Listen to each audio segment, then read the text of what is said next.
Thank you, Jim, for interviewing with me today. Jim has a bipolar son and a late father. So, Jim, what was it like living with a bipolar son? Challenging at times.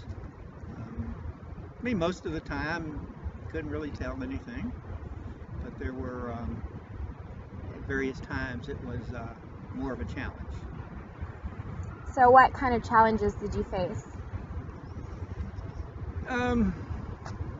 It was more during the periods of either manic or depressive, the greater extremes, which fortunately were relatively few and far between. So, how did that affect your work, feelings, and social life when your son was manic? Well, it was tough to deal with at the time, and continued to be tough later, particularly when knew that it could be recurrence at any time. I made the attempt to walk the fine line between being supportive but not enabling. And there are times I may have crossed because it was a tough call to make. What kind of feelings did you have when your son was manic? At certain points, exasperation. At others, feelings of helplessness that I couldn't prevent it. Second guessing myself for not seeing certain signs earlier. Although there were other times I felt I even went to the point of harassing when I did see some signs, such as reluctance to take the meds that seemed quite effective when taken timely and consistently. So, could you tell when your son was compliant with medication? I had suspicions when,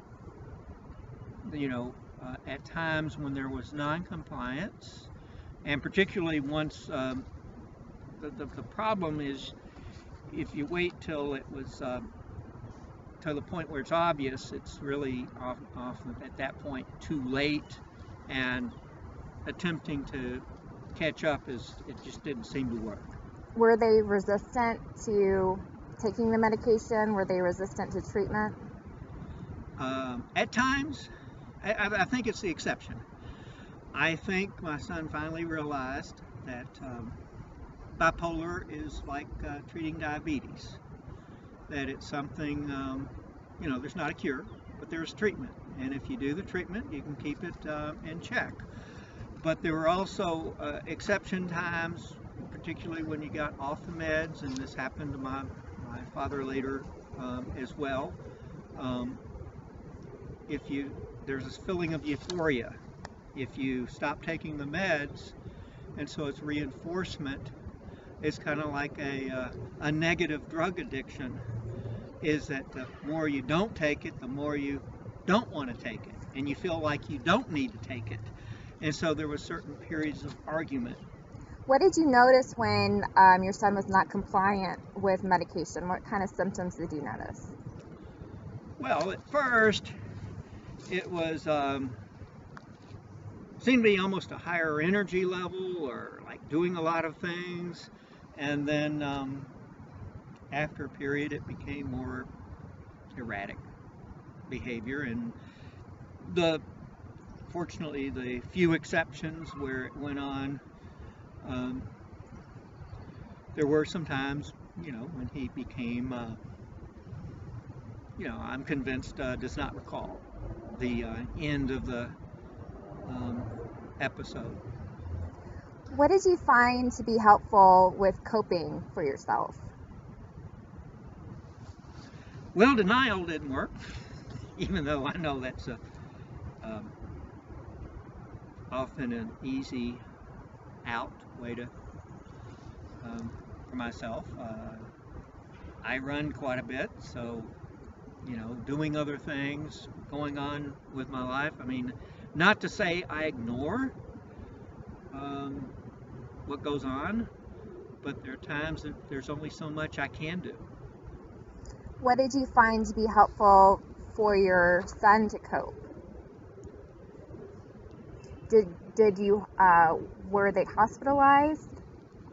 A few times, yes.